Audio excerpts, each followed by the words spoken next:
Welcome, friends, to the How-To Heretic. I'm Uncle Mark. And I'm Uncle Dan. And this is your user's guide to life on the outside. That's right. Leaving religion is the first step into a larger, better world. But it can also be a scary world. Things work differently now. Never fear. That's why we're here. We're your audio uncles, and with help from good friends and experts in all sorts of fields, we're going to share the stories and seek the knowledge we all need for building a great life. After all, you only get one that we know of, so you'd better make the most of it. Let's get on with the show. Let's do it.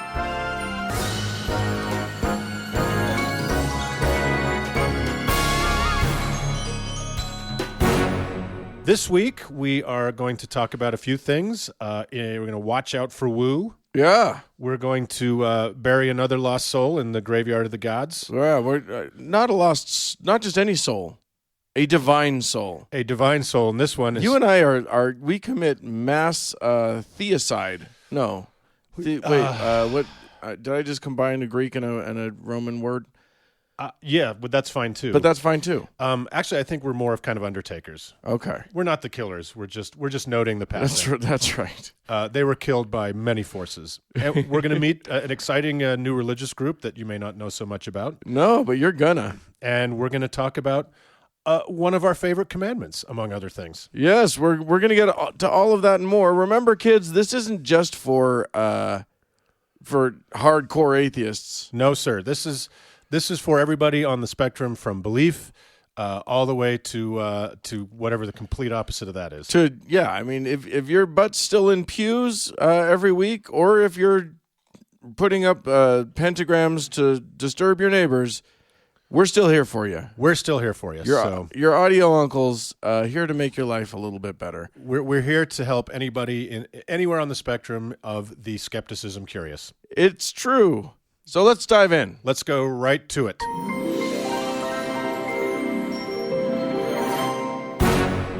Okay, in our segment, Watch Out for Wu, we like to discuss the wide variety of silly cuckoo shit that's out there that oftentimes is used as a methadone to replace the heroin of religion. Indeed. Today's Wu is something that might be a little dangerous because some of you listeners may be believers.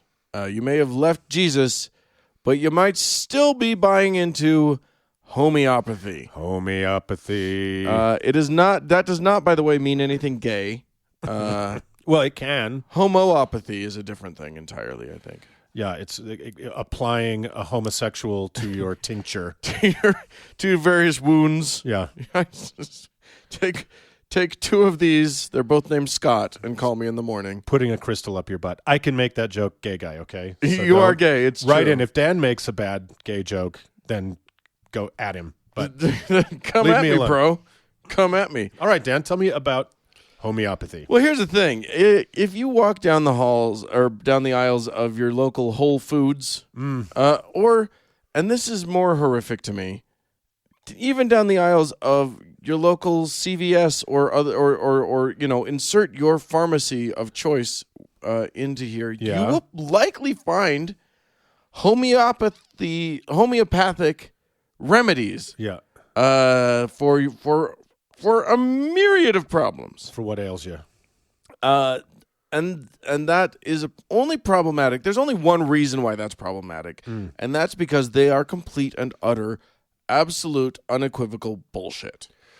Okay, tell us about the bullshit aspect of homeopathy. Let's dive right into to where this comes from.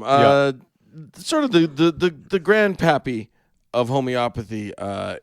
It's universally acknowledged is a German cat named Samuel Hahnemann, who was born, who was in so we're talking like 1790s. Yeah.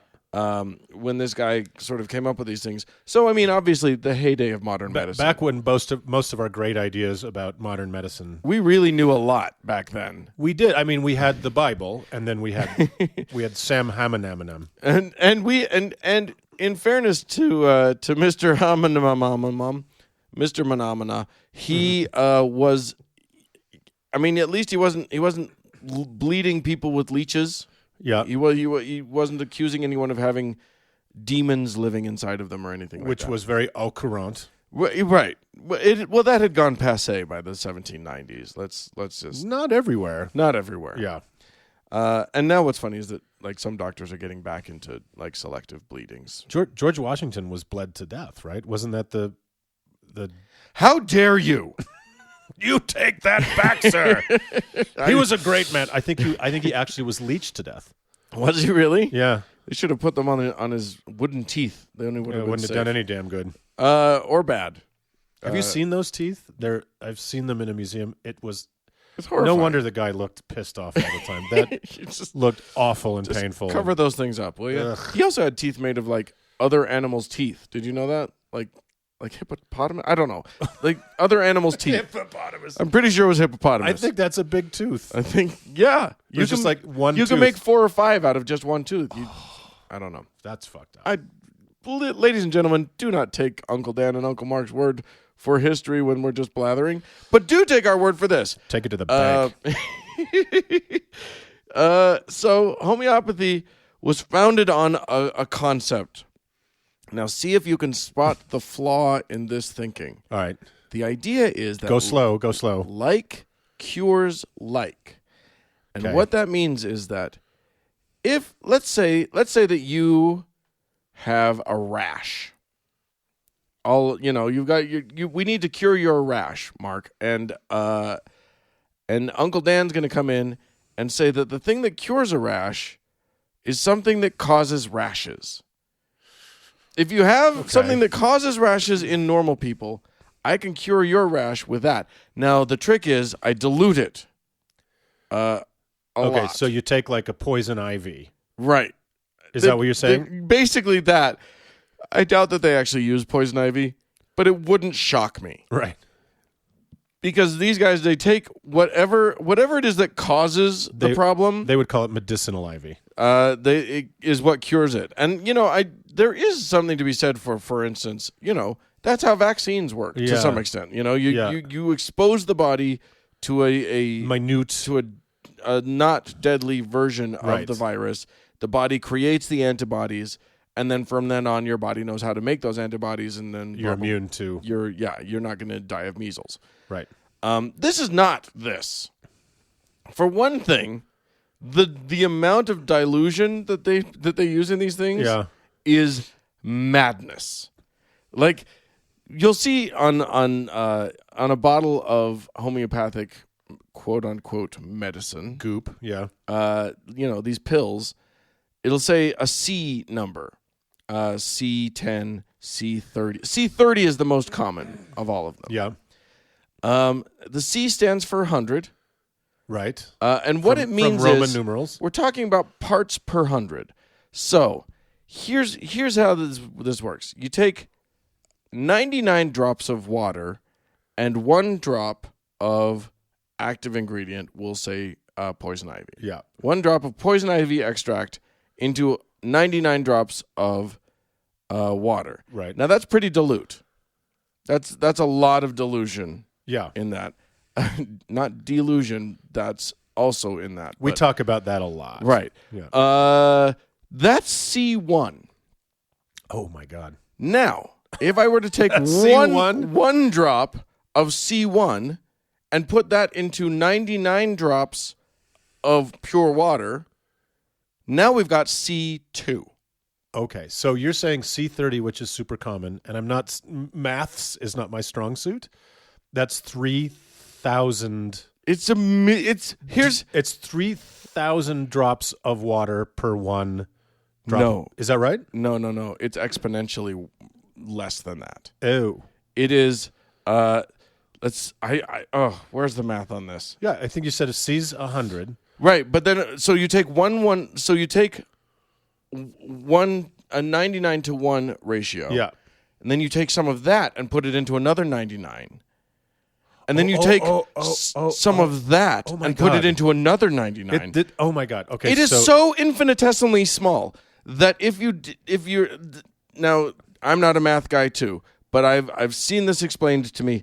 If when you look, those who know chemistry know Avogadro's number. There's a whole thing about like how many molecules of something there are in a gram of whatever. Yeah. It is at C30. It's mathematically almost impossible that there's even a single molecule of the original thing. You're down at some parts per million calculation. Per quadrillion. It is outrageous. So somebody's out there going crazy right now listening to this because they want us to have done the math on this. And remember, Dan is the guy that you email about this. Yes. At Dan. So we're going to do another segment on the show called Confessions, but I think this is an important time for me to confess something. Okay. I had a friend take my math final in college. So that's what. But I think there's this thing called factorial. Yeah. I think it is this super multiplying situation that this sounds like. It is so small that at C30, now mind you, C30 isn't where it stops. You can get stuff that's at dilution C100, meaning there's absolutely guaranteed no way you are getting any active ingredient in that pill. Well, that's yes, but that's assuming that the active ingredient would actually provide would be active in any way. Well, would actually cure what ails you in any amount. Right. So it's like saying that the cure for sunburn is a wee tiny bit of sun. Right. Exactly. Right? Yes. That's the idea. That's exactly the idea. And the cure for cancer is a little nibble of a a little tumor. Yeah. I mean, the thing is, so the idea, if you've got a stuffy nose, then I don't know, maybe a hot pepper causes stuffy noses or causes your nose to run. Right. So then you take dilution of hot pepper down to the point where it doesn't even get into your body. There's zero hot pepper. Now they have an answer for this, and it's stupid, but it exists. And that answer is that the water remembers. Is has that it? memory. Yes. And somehow there's an echo of those molecules, that has gone through the water. So that when they finally condense it into pill form, which that's funny because the thing that they take, the thing that has the memory is gone. what they've desiccated. Now evaporated that out of the equation, and it's now a pill. And by the way, if water has memory, I owe water some real apologies. Well, not only that, but all of this water has touched fish shit and other stuff. Yeah. If it has memory. It has memory of everything, of all of the things, because all water has been through critters and plants and all. I feel bad for water suddenly. It's a really okay. As I take a drink here, watch. Yeah, I know. I'm sorry. Yeah, he's apologizing to his water. I love you, water. Homeopathy is practiced by a lot of people. There are, in point of fact, I looked this up. There are 3 states that specifically license the practice of homeopathy here in these United States. Those are Arizona, Connecticut, and Nevada. So, the states are even weird, sort of semi-condoning this. It's not just Gwyneth Paltrow. The FTC last year. Now, homeopathy proponents will say, "Well, this is regulated by the FTC." What's the FTC? Not the FTC. The FDA? The FDA. FDA. The FTC did get involved because there are problems with this, and real medicines do not want to be compared to this bullshit. What's the FTC? The Federal Trade Commission. Oh, Federal Trade Commission. We have one of those? We do. Oh. It doesn't do much. Shout out to the FTC if you're listening. Yeah, they get on it. Do some more stuff. The FDA, basically, there's a rule now that they have to put a disclaimer on their bottles. To me, it's worded pretty strongly, but yet still not strongly enough. And ironically, this wording, I think for many people, makes them more likely to take it. What does it say? Here's what it says. Quote, "There is no scientific evidence that the product works." Oh, my God. So they have to effectively communicate these 2 ideas, that there's no scientific evidence that it works, and that the product's claims are based on only theories from the 1700s and are not accepted by most modern medical experts. Does it say theories from the 1700s? Yeah, you have That's to amazing. So basically, they have to sort of say these things, and none of them can. But somehow they're in this nether region. There's a problem with how the United States deals with these. And by the way, this isn't just a U.S. problem. All over the world, homeopathy is gaining traction. It's actually much more popular in Europe than it is here in the U.S. Really? Yeah. They have good schools. You'd think. What is happening?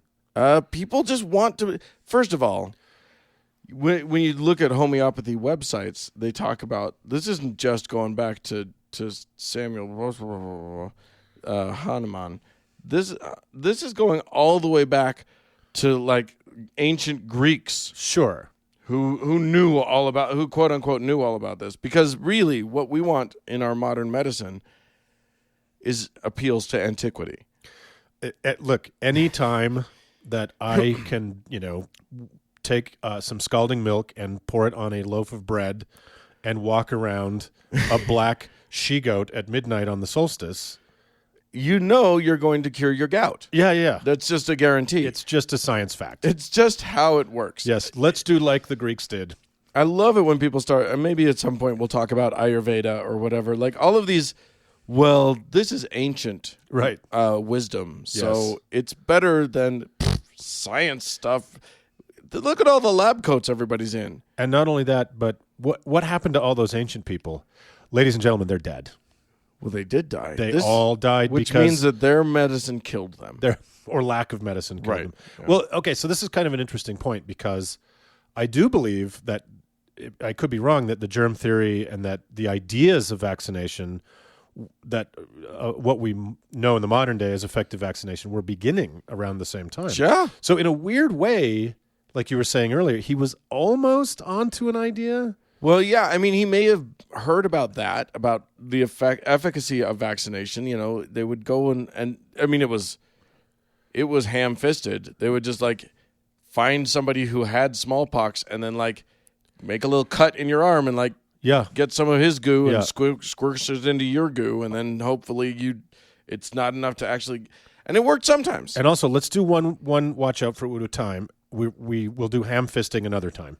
But yeah, it's amazing that there were people that were actually onto this idea that there are these tiny organisms that infect us, and that if we teach the body to recognize them, yet at the same time, there were these guys going, well, if you just dilute it 12 trillion times, right, it's perfect. Yeah, it'll work. So I think we can effectively conclude that this is bullshit. Here's what one of the things that's nice about it, and one of the things that you'll see touted prominently on everybody's, on all of the homeopathy web pages, etc., is, and this is true, it's very safe. You can give it to an infant, you can give it to a pregnant mother, you can give it to your grandmother. You are giving them nothing. Yeah, it's literally a placebo. It's 100% a placebo. Yeah. It is just a nothing pill. Right. Matter of fact, when Frank and I from Thank God I'm Atheist were in on the we were invited out to do a thing in a free thought festival in Madison, Wisconsin, and we were there the same day. We spoke the same night as the amazing Randy, the magician / hyper skeptic. He's such an adorable, tiny, great little character. man. Yeah. But he opened the whole thing by downing an entire bottle of homeopathic medicine, like right in front of us. He just opens it brand new. He just bought it at the CVS across the street, rips it open, pops the bottle, and just takes the time to actually like down every last one of them. And did his vigor return instantly? He was, well, I'll tell you this, his arthritis was gone. Yeah, because he's like 400 years old. No, nothing happened. Yeah. Nothing good happened, but also nothing bad happened. Yeah, I mean, they're safe. It's safe in that aspect. Yeah. It's safe if like, oh my God, I've got, lupus or I've got diabetes. Consuming this garbage isn't going to kill you. It won't. But believing that that consuming this garbage will help you may kill you. Yeah, that's true. If you neglect real medicine in favor of this, and we've seen this many times, It will kill you. you could die, You or could you, die. or you could get much worse. Yeah. So don't make your lives worse, and don't do homeopathy. Watch out for woo. Moving on. Moving on.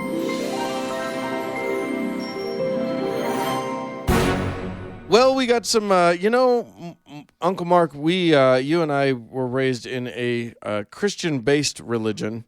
Not strict Christianity, Mormonism, but sure does do some Bible-y stuff. Well, the Jesus Christ is right in the name, Dan. It sure as hell is. Come on, Uncle Dan. And I think you have some Bible stories for us. Yeah, so we occasionally do this segment called For the Bible Tells Us So, because I think it's incredibly important to re-examine some of the foundations of the Judeo-Christian faith. Well, yeah, and And go, here's one of the reasons why.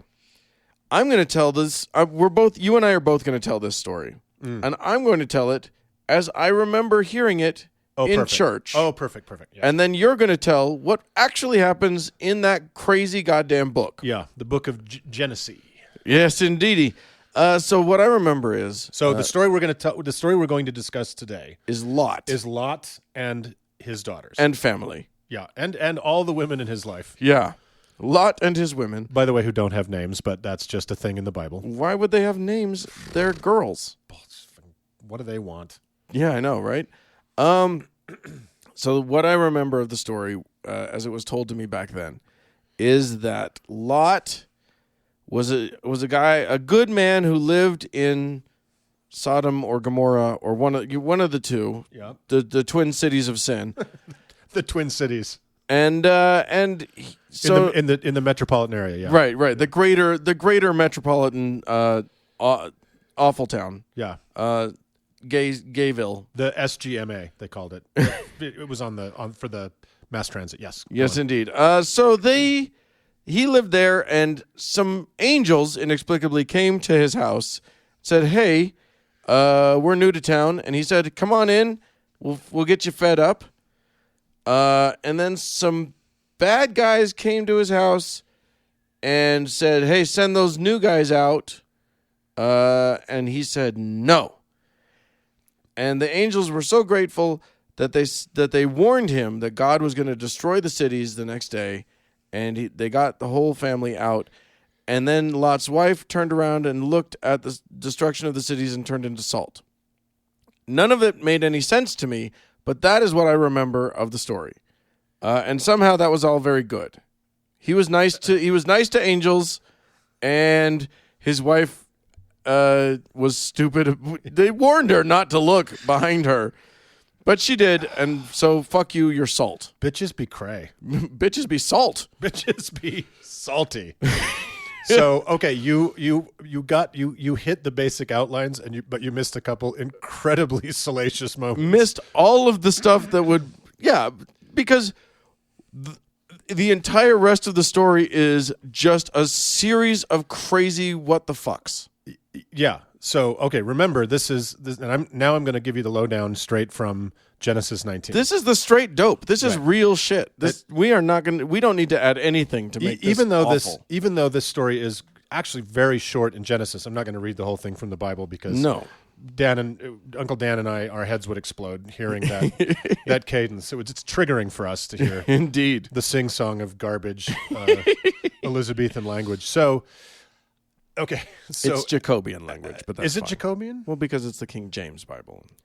Why isn't it Jemamian? I don't know. Who's Jacob? Jacobean refers to King James. I'm not a language expert, but Jacob and James may be the same. That alone proves it's bullshit. But Right. anyway, let's get into it. All right, so the destruction of Sodom and Gomorrah in Genesis 19 through blah, blah, blah. Who gives a shit? So when I heard this story, when it was repeated again and again as a foundational moral tale by which we should live, which you'll know how crazy that is when we get to the end of this, the angels arrived disguised. Oh, yeah. They arrived disguised as men. Uh-huh. Now, in Genesis 19, it talks about these. It does not talk about disguised. They are angels. There's just, and then there came two angels to Sodom at even, and Lot sat in the gate of Sodom. Why? For whatever reason, maybe that was his job. So when he saw them, he rose to meet them, knowing they were angels. Right. Okay. Oh, he knows that they're angels. He knows that there is nothing in Genesis to say they were in any way disguised. Oh, okay. They are straight up. They don't have names. They're just straight up only described as angels. Okay. He rose to meet them. He beheld them and said, "I will come with me. I'll feed you. I'll take care of you." The angels said, "No, we will tarry in the street all night," meaning we'll just hang out here and sleep in the street. We're homeless. It's cool, man. Now, the point being that apparently Sodom was a wicked city. To every evangelical Christian, that means butt stuff. Yeah. That is... As a matter of fact, they named butt stuff after it. It is slightly confirmed later in the story. Sodomy is what they called it. So after he implored several times, these strangers, these angels that he knew were angels, decided to stay the night in his house. So he made a meal and they broke bread, which I guess is what angels eat. That's nice. It's nice, and why not? So far, so good. So far, so good. If the story ended there, it'd be a really nice story. Yep. What is that scripture? Be not afraid to entertain strangers. You may be entertaining angels in their stead. Yeah. Right. That's a nice little parable. Don't turn away a stranger. Right. Okay. Yeah. But then we get to verse 4. Oh dear. And before they lay down, the men of the city, even the men of Sodom, because that needed to be clarified. Yeah. Compassed the house round, both old and young, all people from every quarter. And they called unto Lot and said unto him, "Where are the men which came to thee this night? Bring them out to us that we may know them." And know them, when you hear someone say know in the biblical sense, this is what they're talking about. That means sexy time. That means sexy time. And in this case, it certainly means non-consensual butt stuff sexy time. So enough guys are there. It's a big enough mob that they've literally surrounded the house. Yeah. Completely. That's a lot of guys. Yeah. And they're from all quarters. Somehow word got out quick. So far, by the way, this sounds like a terrific weekend. But somebody tweeted out, "Holy shit, new guys in town, party at Lot's house." Yeah. Hashtag fresh ass. So, but what's crazy is there's no in Gomorrah, in Genesis, there's no backstory.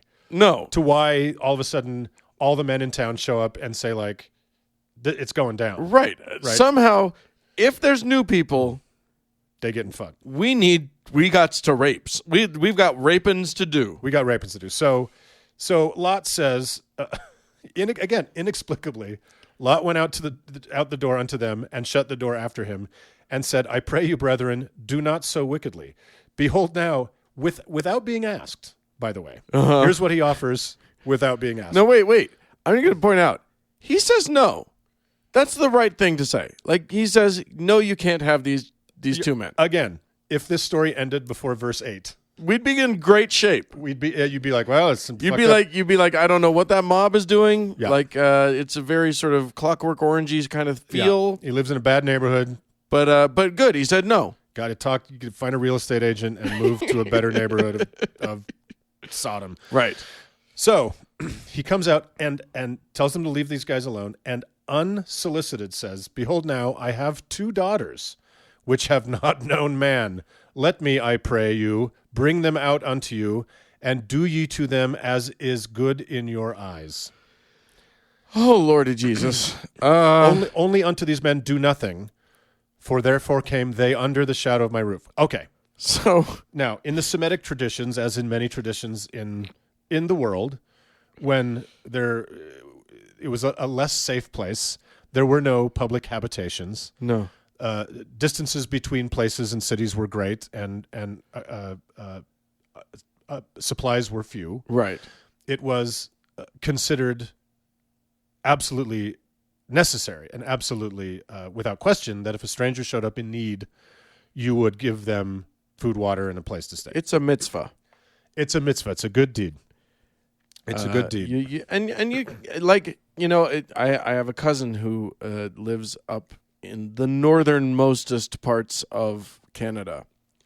Probably the same thing there. And up there, like, if someone's pulled over, if it's wintertime and it's 60 degrees below zero and someone's you see someone pulled over on the side of the road, you stop. Yeah. Because you know that that's death. Right, that you are the only opportunity they're going to have to survive. And say it's a very kind of Bedouin sensibility that if a stranger comes to your tent in the desert, it is absolutely incumbent on you. Yeah. Now, okay, so it's a nice bit of story. So what he's done is he's saved these guys from rape by offering his daughters, who have been under his roof since they became daughters. Somehow magically he's kept them from being raped all this time. Yeah. Because they've never known men. So basically his argument is, it would be really rude of me to send these guys out to you. As a consolation gift, take my daughters. Yes. They're virgins. Yeah, I love the idea. It's just, it would be rude. It would be rude. It would be gauche to send my guests out. So, well, and what's funny is that later, and this is a fun thing to point out to people, but later in the Bible, I don't know where it is in the Bible, Ezekiel. I'm going to just say Ezekiel. All right, which story?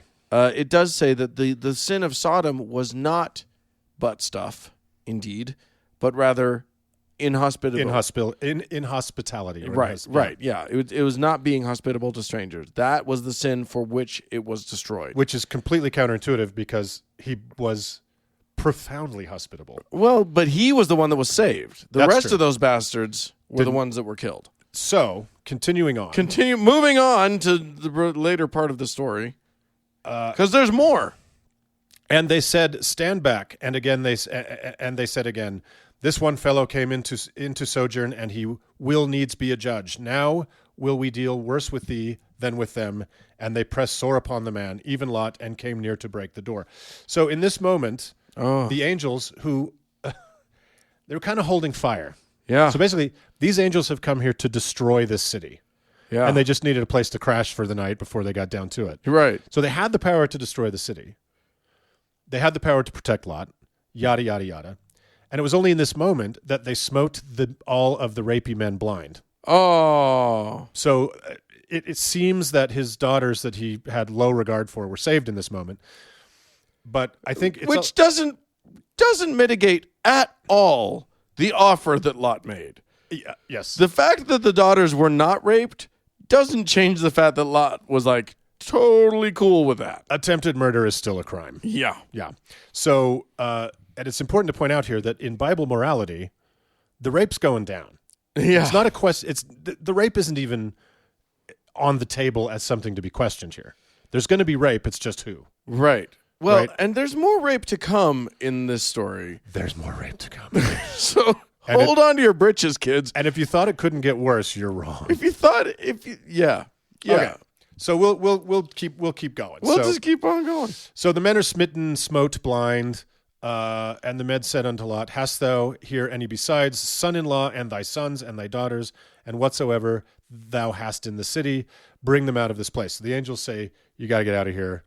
It's happening." Yeah. So the angels hastened Lot. "Arise with thy wife, the daughters, the sons-in-law," whatever. But the sons-in-law didn't go. I don't know why. So they escaped out of the city. And they said, "Escape for thy life, look not behind thee, neither shall thou in all the plain." So it's just important you don't look back. Right. Because it's not like the most interesting thing to see that has ever occurred on the face of the earth. Your city is being destroyed by essentially a nuke. Right. Angels are literally destroying two cities. Yeah. Definitely don't let that get the better of your curiosity. I don't know if they have like a David Copperfield sensitivity where there's like, a moment you can't look at the trick or something like that. So in verse 24, the Lord rained down upon Sodom and Gomorrah brimstone and fire from the Lord out of heaven. And Lord out is one word, so I don't know what that means. And he overthrew those cities and all the plain and all the inhabitants of the cities and that which grew upon the ground. And then in 26, just kind of a throwaway line, but his wife, who does not have a name, looked back from behind him, and she became a pillar of salt. which, by the way, I always assumed as a child, like that was, to me, the moral of this story was something about her turning into salt, and I assumed that when I got older, I would understand that. Well, Dan, now that you're older, do you understand that? Well, here's the thing. When I read it, I went back and reread this, years ago. But as an adult. And I was like, oh, good, we're getting to the salt part. I'll understand it. No, that half of a verse is all we get. There is no warning of that happening. There's no reason why it's salt. There's Right. no reason. There's nothing. It's just like, fuck you. You're Why? salt. And why is it such a crime? Yeah. Why did this get included? How many times did the Bible get translated and retranslated and reindexed and re-edited and reprinted? Why did this stay? Because bitches be cray. Bitches be cray. So again, It's so weird. A So nameless- there is no help with that, by the way. If you're looking for any kind of help as to why she's salt or why it was so bad or why, any of that stuff, there's no help. We just move immediately on to this next stuff. there might be in some Semitic scholarship, ancient Semitic scholarship, there might be some old curse or old thing like that. Maybe. That gives it some That gives justification. us some- in the time, Yeah. but it did not get put in this text, No. which is the good book, Dan, and the most important book. And the perfect book. And dictated by God himself. So if you thought the story ended there, And I did. And I did. you did in church school, it keeps it going. Yeah, I was wrong. So suddenly Abraham is in this story. Oh? Yeah. In verse 27, and Abraham gat up early in the morning to the place where he stood before the Lord. And he looked toward Sodom and Gomorrah and toward the land of the plain, and beheld, and lo, the smoke of the country went up as the smoke of a furnace. And it came to pass, when God destroyed the cities of the plain, that God remembered Abraham and sent Lot out of the midst of the overthrow, when he overthrew the cities in the which Lot dwelt. So Lot and his daughters went up to Zoar, which is a place. And they dwelt in the mountain, and they lived in a cave. Yeah. So they fled their city, probably in the nick of time. And it's just the three of them at this point, right? It apparently is just the three. I don't know where the sons-in-law went. Maybe they got fucked to death. Maybe they got bunga down in Sodom. Yeah. But here they are in Zoar, and the two daughters that this man has an incredibly low opinion of realized that there were not going to be any men friends for them in this cave. Wait, and there seems to be this sense of you correct me if I'm wrong. There seems to be this sense that somehow they think, oh shit, that wasn't just our cities. All of humanity is gone now. Yeah, Because they think that they're like post Noah. They think they take it upon themselves to repopulate the earth. Yeah, they sure do. And the way they do that is I'll read it to you. And the firstborn said, and again, these two daughters in this translation of the Bible do not have names. No, why would they? And the firstborn said unto the younger, our father is old, and there is not a man in the earth to come in unto us after the manner of all the earth. Come, let us make our father drink wine, and we will lie with him, that we may preserve seed of our father. And they made their father drink wine. Where they got that, I don't know. Right. That night. Well, I mean, they had priorities. They knew what to bring from home.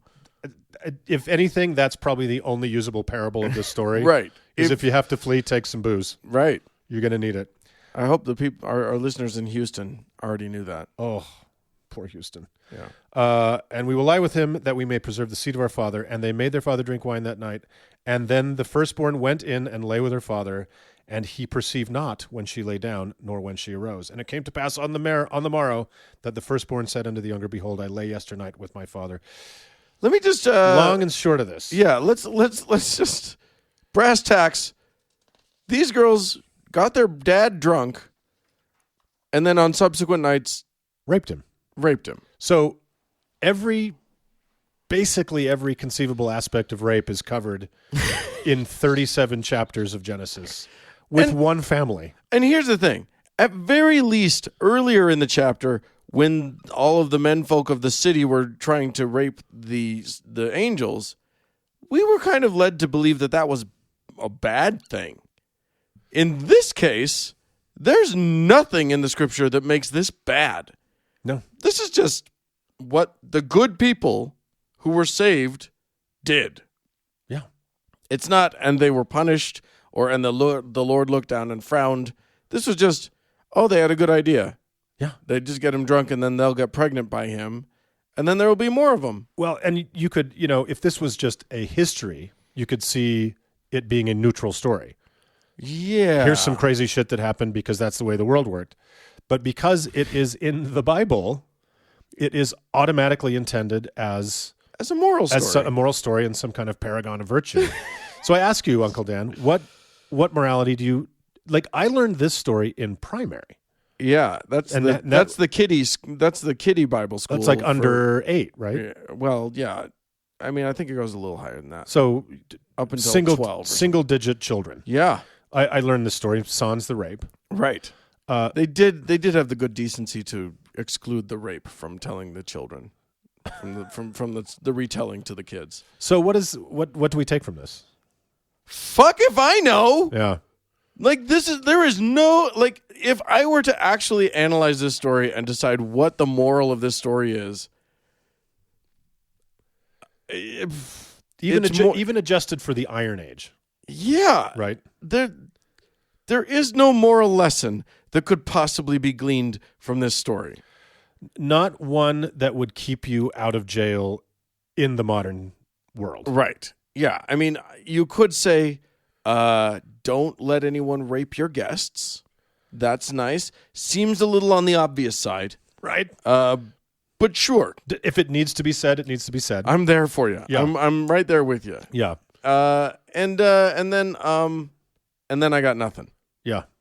I got nothing. There is no time when repopulating the earth is so fucking important that you should drunkenly rape your dad. Yeah. I just think there's just no way that I can mold that into a moral lesson.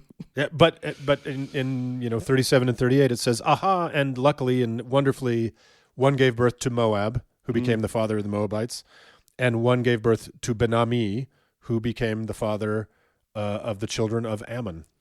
Great. Blessed be. So all positive outcomes. And they were all cross-eyed and weird. All lived happily ever after.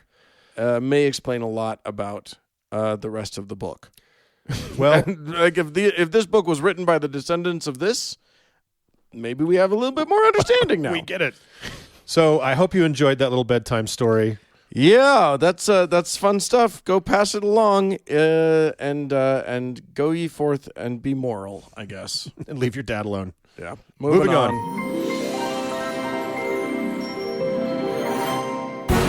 Brothers and sisters, each week on Graveyard of the Gods, we gather together to mourn the loss of one of the greats, one of the deities of old.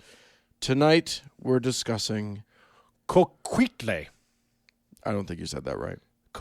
I didn't. I did. Oh, shit. I screwed it up. You want to start again? No, let's just keep going. Coatlicue. Yeah. Coatlicue. I still don't think you said it right. I'm pretty sure I did. I don't think any of us know how to say that. I listened to it on there's a little Wikipedia listen. Oh, okay. Coquitlam. Sorry, Coatlicue. who is this? Coatlicue is an Aztec god. Ooh. Last week you did Egypt, so I thought I'd take us to the New World. To the Mesoamericas? To the Mesoamericas, where we live in proximity to. Yeah. Coatlicue is an Aztec god that is no longer with us. Oh. And she is the goddess who gave birth to the moon, Oh, that's nice of her. to the stars. That must have been a painful birth. Oh, she has so many painful births ahead in this story. Okay. This poor woman thing. She gave birth to the moon and the stars, and to Huitzilopochtli, the god of the sun and war. She, the goddess Toki, our grandmother, and Quetzalcoatl, snake woman, the patron of women who die in childbirth, were also aspects of Coatlicue. Okay. Yeah. So she is presented as a woman wearing a skirt of writhing snakes. Oh, yeah. And a necklace made of human hearts, hands, and skulls. Thanks, Grandma. What's so great about this segment is, or she's our great grandma. As fucked up and cruel as we feel like many of our modern religions are. This isn't the worst time to be alive when it comes to being religious. Right? Yeah, right. Yeah, I mean, if basically all we're arguing about is whose violent religion is more peaceful, right? At least we're not slithering snakes and human hearts and hands. We don't make accessories out of body parts, but I guess every artist works in the medium they have. Right. So this is this was the raw material the Aztecs had. Oof. Yikes. And it gets worse. Her feet and hands are adorned with claws, and her breasts are depicted as hanging flaccid from pregnancy. Oh. Okay, now I'm a gay, but I have a question, Dan. Yeah, okay. Is that what happens to breasts in pregnancy?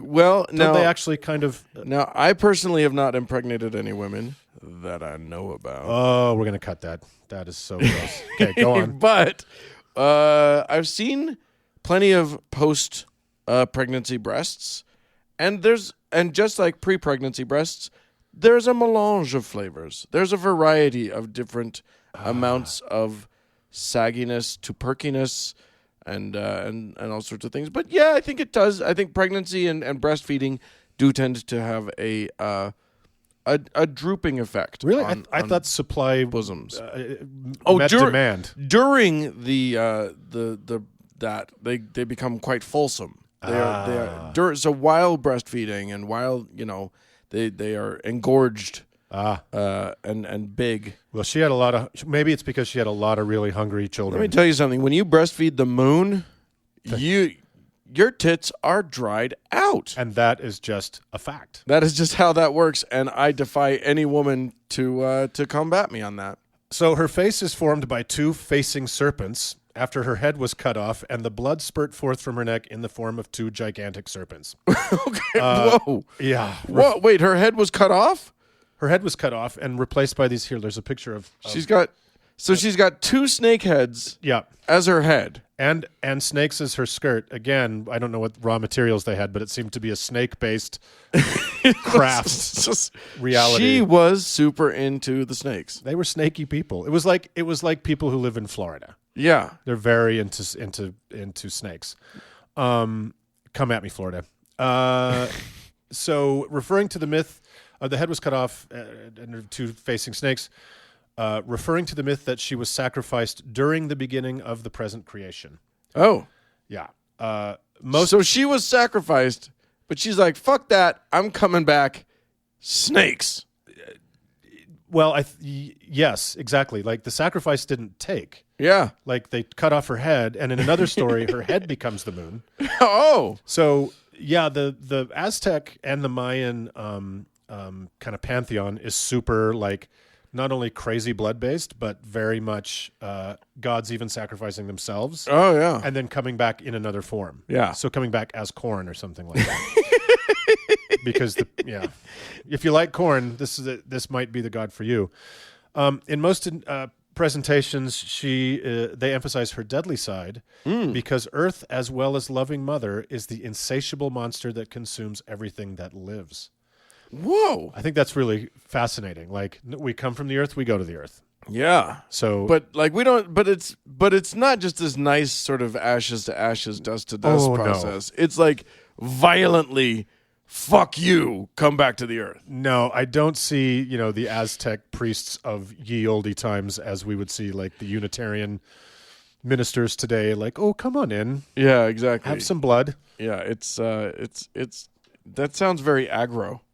And this is great too. According to the Aztec legend, she was once magically impregnated by a ball of feathers. Wait, it gets the best part of the story is yet to come. She gets impregnated by a ball of feathers that fell on her while she was sweeping a temple. Like, what? That's so strangely specific. Damn. And yeah. First of all, just like the Aztecs, to make the woman sweep up, right? Of course. And, apparently the Aztecs really were not super clear on where babies came from. No one was, but I mean, I'm pretty sure that, like, it's not a ball of feathers. Well, yeah, I guess. I'm not positive, but ladies, maybe you can help me out with this. Have you had feathers fall on you in a ball? Because who knows what's going to happen then. And did a crazy moon baby come out of it? But, maybe the temple was in dire need of sweeping because of all the feather balls. Just don't let them touch then apparently at one point her daughter rallied her other 400 children to kill her. So she had at least 401 children, including the god who I mentioned earlier, Huitzilopochtli, who suddenly emerged from her womb, talked about difficult births, fully grown and armed for battle. So this is some crazy fucked up shit. That woman has a productive womb, and one that I'm guessing her vagina didn't appreciate, to be perfectly honest. If your womb can take in feathers and poop out battle axes, I think you should consult a doctor. Right. Yes, exactly. If your children last more than 4 centuries, talk to a doctor. Or if you have more than 400. Right. If you gave birth to the moon. Yeah. It's a celestial body. Where are we going to put this? That is Kotlikwe. Dead and buried. May she rest in pieces. And she does. And she does. Moving on.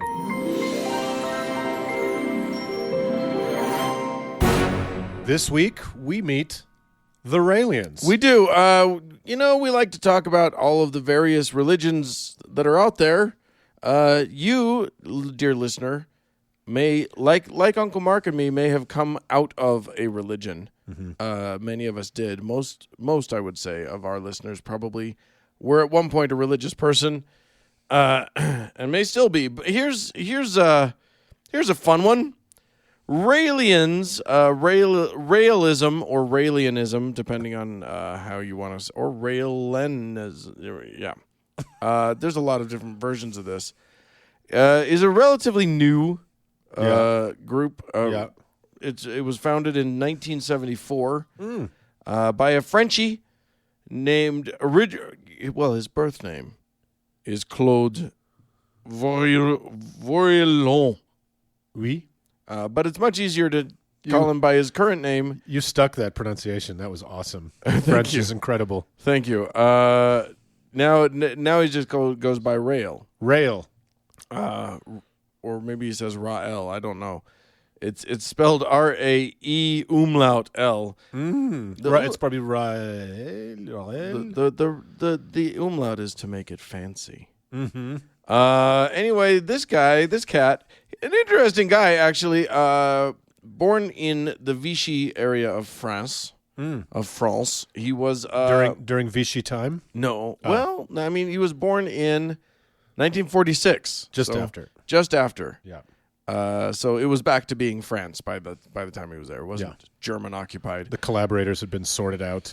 Indeed. Yeah. So he actually started out his career life as a race car driver, and started a race car magazine. Oh. And was publisher of that for a while.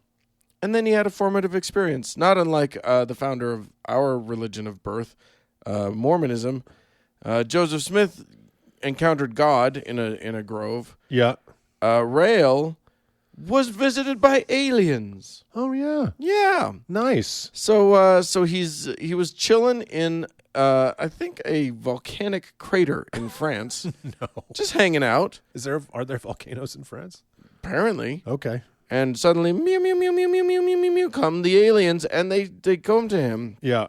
And they say, look, here's the truth about life. We invented you guys. Human beings were genetically created by this race of aliens that are called the Elohim. We've heard that name before. That word may be familiar to people. The Yeah. Elohim is often a name for God. The Mormons call their god Elohim. Yeah, it's from the ancient Hebrew. You think it is, but it's actually from ancient alien. Well, that's what I mean. Yes, that's what I meant. Obviously, language. Who gave it to the Jews? Right. The Jews kind of co-opted it. Really, it was cultural appropriation at its worst. It's really ugly. It's like how they've tried to steal hip hop. It's the same. It's the same thing. Yeah. It almost worked too. If it hadn't been for those pesky kids, the Beastie Boys almost pulled it off. Anywho, so Elohim is a race of alien people who created us and sort of sent us put us here on this earth to cook for a while, give us a few a few millennia to get our acts together. Are these anthropomorphic aliens? Do they look like us? Are we created in their image? We look like them. Yes, we're created in their image. Although somehow they're smaller, which is why when you see angels depicted in popular culture, or in paintings or whatever, they're sometimes small. Like cherubic. Yes. Yeah. So angels, cherubs, And even prophets of old, Jesus, the Buddha, these were all sent to us to sort of guide us because the Elohim wanted us to Get our shit together. to get our act together. So Yeah. they'd send these guides to come in and tell us good ideas. And then, of course, it would get bastardized by other people who would tell the stories wrong or whatever. But, you know, Come on, everybody. we try to get them right. So Rael has now brought the fullness of knowledge to us from the aliens. Is he still alive? He's still Really? kicking. He's 70 years old. Wow. And still kicking around.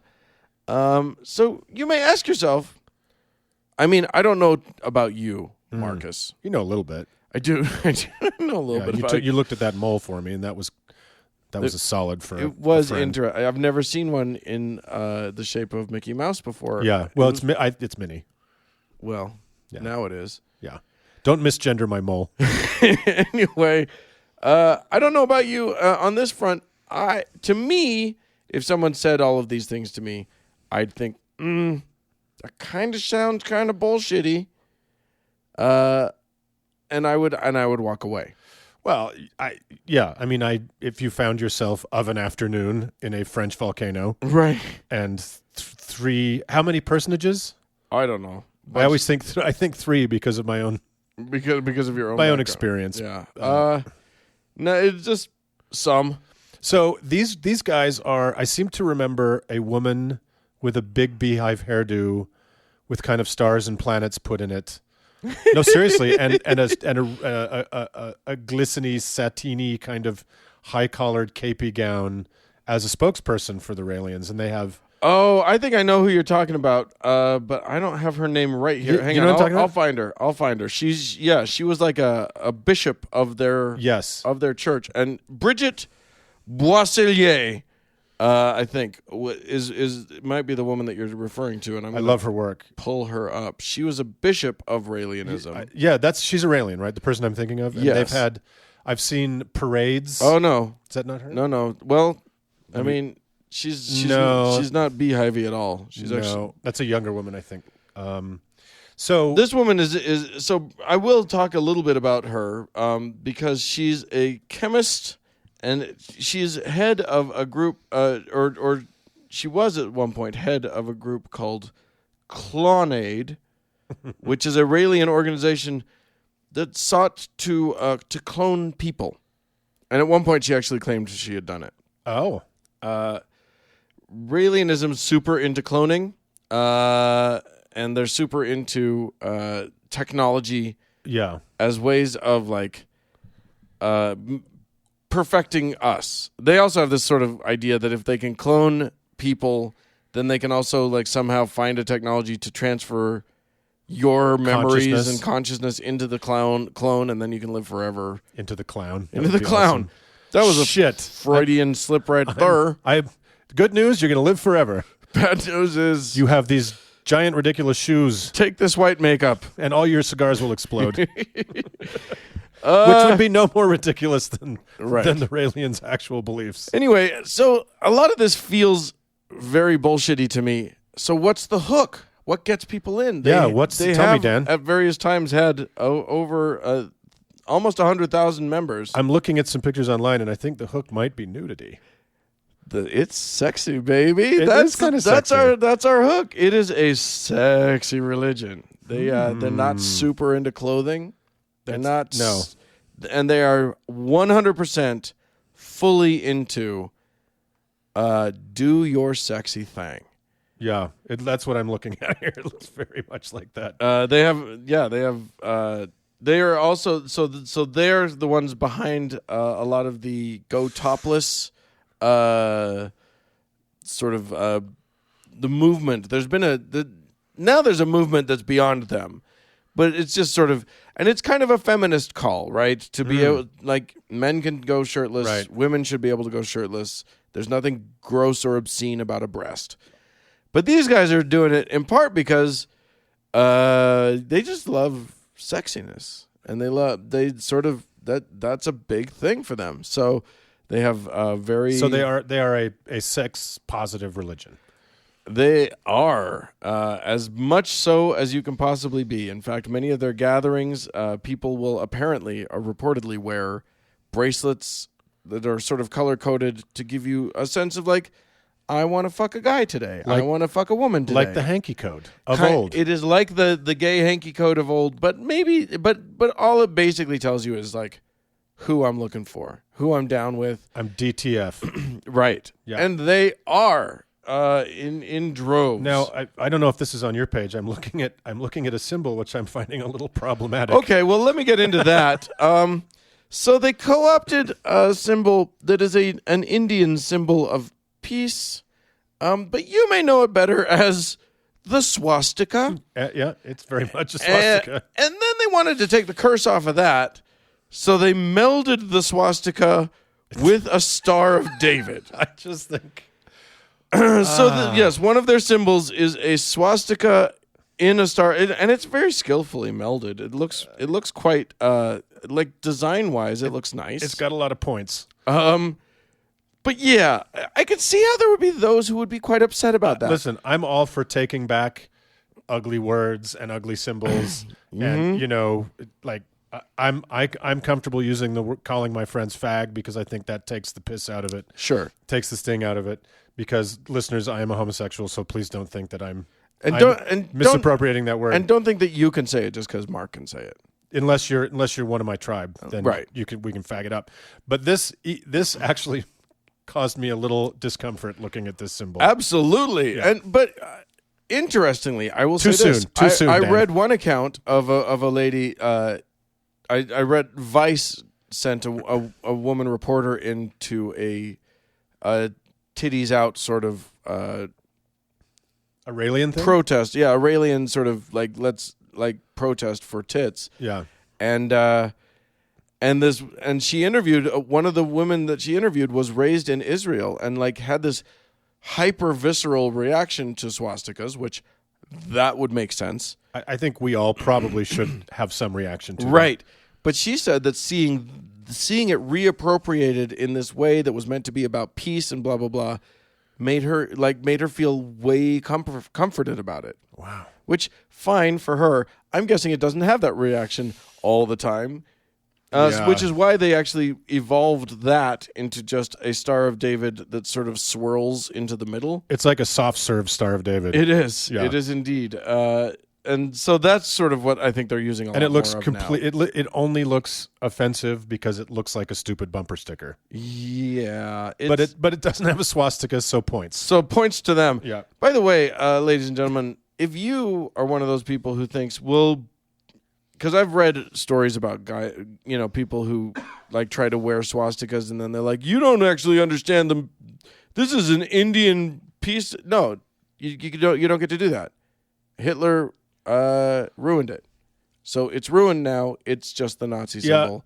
You don't wear it. It's totally... Unless you're a Nazi, you don't fuck with the swastika. And if you're a Nazi, I don't know. If you're a Nazi, do your thing. Don't go fuck off, basically. But. Yeah, if you're a Nazi, don't listen to our show. Well, listen to it, and hopefully we can talk. I would amend that. I would say if you're a Nazi and you are also skeptical of the situation you found yourself in, listen to our show.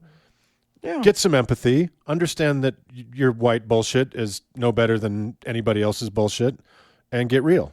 But Indeed. If you're not that guy, then fuck off. Don't listen to the show. Yeah. So there you go. Raelianism. It's about sexy time and aliens. The idea, and they have all these like one of his books is sensual meditation, which sounds naughty. On another of these segments, Dan, we're going to talk about a not fully dissimilar local flavor of this kind of thing, but I won't spoil the fun. Okay. Yeah. There's a local thing that's great. Yeah, these guys feel like they're actually pretty cool. Like they're anti-war. They're very much pacifists. They're very much into like they're into science. Equality of the genders, maybe. Very much so. They like they're super hip to if you're gay, if you're straight, if you're cis, if you're trans, like none of that really matters to them. Matter of fact, they're kind of encouraged to explore sexually. So like, yeah, you're straight, but Are you 100% straight? The Elohims don't see the colors of the rainbow. Try something. Yeah. And if you don't like it, and also they're super into consent. So they're like Really? and a denial. It's very common at a Raelian convention or a Raelian gathering for someone to just approach someone else and just be like, "Hey, man, you want to have sex? I think I'm digging what you got going on." And if the person says, "No, not really, thanks," though, it's not insulting. It's not taken badly. It's just like cool. They're chill. They're totally chill. They're gonna live forever. Now, What does it mind matter? you, and by the way, here's another weird thing. They're big in Asia. Like, Asians have really glommed onto this thing, although they were kicked out of Korea, but I'm not sure. I didn't figure out. So Asia meaning like Japan? Like Japan and I think China, like they're Mongolia. I They wonder got some stuff going on. I wonder if that's also a reaction to this is very 60s counterculture vibe. Yeah. And I think something like this would catch on in a really sexually repressive, very conservative culture. Sure. As a counter. Yeah. Now, one thing I would worry about, the one thing we worry about as empathic human beings with things like this is sometimes dear leader says, "All right, everybody, Yeah. have a little drink of this. We're going on the saucer." Yeah. And that has happened many times. So far, this guy hasn't done that. Okay. So, It's usually when the IRS is closing. Right, yeah. It's usually when government officials are trying to stop them. I think he's headquartered in Quebec now. Oh, La Belle Provence. Oui. One of the things that's been interesting is that I was going to say since there's plenty of Raelianism in Asia, a lot of tourists have caught on to the fact that if they also claim Raelianism, They can get some. they can go and get some. They don't have to go to one of those dirty brothels. They can just go and somebody's going to be really cool about like some sexy time. Yeah. Which I don't know. Okay. I got a question. Yeah. Because they're a flying saucer space cult, Uh-huh. do you think they have a sexual thing called re-entry? Whoa. Boom, baby. Boom. All right. I feel like puns must be big with them. With the Raelians? Yeah, they've got to have a whole pun thing, right? We should explore the world of Raelian comedy. Oh, well. Well, it there was- you go. It sounds wackier than your religion until you think about it, And then it's really not. and then it's really actually probably a little bit better. I don't know. At least it's sex positive and Yeah, I'm all about that. Yeah. And anti-war. well, and, put it this way: it's sex positive for everybody, rather than just the prophet or the menfolk. right. Or people under only under the most strict circumstances, and then no butt stuff. So if you're looking for something to do on Sunday, you could do worse than the Raelians. Yeah, it's true. All right, All right, moving on. moving on.